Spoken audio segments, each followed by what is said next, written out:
नमस्कार दोस्तों, बिहार उत्कर्ष क्लासेस परिवार में आप सभी का स्वागत करता हूं, अभिनंदन करता हूं।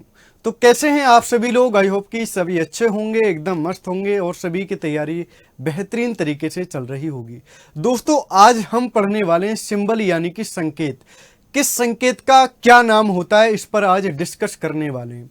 सबसे पहले आज हम बात करने वाले हैं दोस्तों, ये संकेत है, ये हिंदी में नाम और यहाँ पर इंग्लिश में नाम लिखा गया है। ये होता है एल। एल का जो संकेत होता है, इसका मतलब होता है लंबाई या शंकु की त्रियक लंबाई, शंकु की त्रियक लंबाई, या इंग्लिश में बोलने लगे length silent height of cone बोलते हैं, इंग्लिश में बोल लेंगे तो।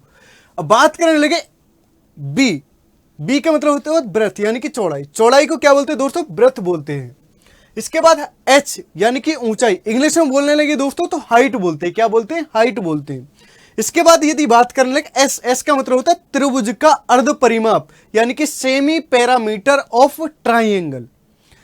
इसके बाद बात करते हैं ए। ए का मतलब होता है दोस्तों क्षेत्रफल, हिंदी में बोलने लगे क्षेत्रफल, इंग्लिश में बोलेंगे तो एरिया होता है। यहां पर देखने लगे सी। सी का मतलब होता है परिधि यानी कि सरकमफ्रेंस होता है, इंग्लिश में बोलने लगे परिधि को तो सरकमफ्रेंस होता है। जहां पर आपको दिखे वी। वी का मतलब होता है वॉल्यूम यानी कि आयतन। आयतन हिंदी में और इंग्लिश में दोस्तों वॉल्यूम होता है।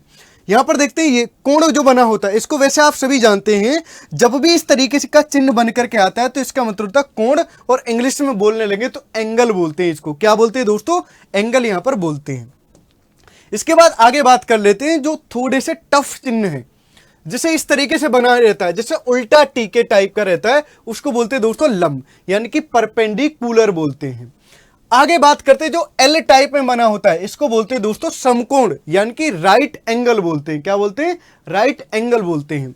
इसके बाद बात करने लगे ये दो डंडे खड़े होते हैं या डबल आई बोल सकते हैं इसको, तो इसका नाम क्या होता है वो मैं बताता हूं। जब भी इस तरीके से आपको दिखे तो उसका मतलब होता है समांतर यानी कि पैरेलल होता है।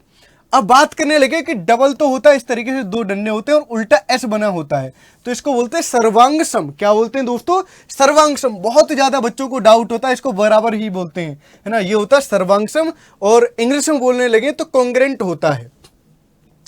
इसका आप सभी जानते होंगे, ये होता है दोस्तों पाई। ये क्या होता है दोस्तों? इस तरीके से जो बना रहता है ये रहता है पाई, और पाई को पाई ही बोलते हैं। क्या बोलते हैं? पाई को पाई ही बोलते हैं हिंदी इंग्लिश में। अब ये होता है जीरो, और ऊपर इसके ऊपर छोटी सी एक जीरो लगी हुई है, इसका मतलब होता है डिग्री। जैसे 1 डिग्री भी हो सकता है, 2 डिग्री भी हो सकता है, इस तरीके से ये होता है डिग्री, और इंग्लिश में भी इसको डिग्री ही बोलते हैं। अब बात करने लगे सी एस से, जहां पर लिखा है इसका मतलब शॉर्ट फॉर्म है, इसको बोलते हैं इंग्लिश में बोलने लगे कर्व सरफेस एरिया यानी कि वक्र पृष्ठीय क्षेत्रफल बोलते हैं। वक्र पृष्ठीय क्षेत्रफल बोलते हैं। आगे बात करने लगे टी एस ए।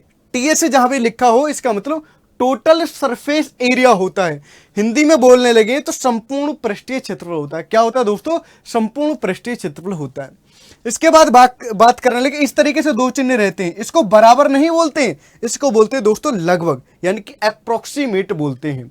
तो ये बहुत बच्चों का डाउट रहता था, और बहुत ज्यादा डाउट भी रहता था कि ये जो चिन्ह रहते हैं इनके क्या क्या नाम होते हैं।